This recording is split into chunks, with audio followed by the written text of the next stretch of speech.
لكل حدث في الزمن حكاية، ولكل حكاية ليها الشخصيات اللي عاشوها وعصروها. سواء الأشخاص دي هم كانوا أبطال الحكاية ولا مجرد أشخاص عاشوا فيها.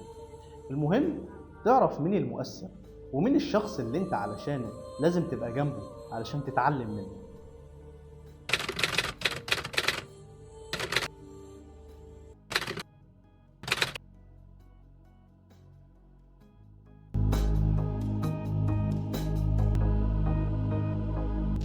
التاريخ بيتغير وأحداثه كمان بتتغير، أو بالمعنى الصح بتتزيف.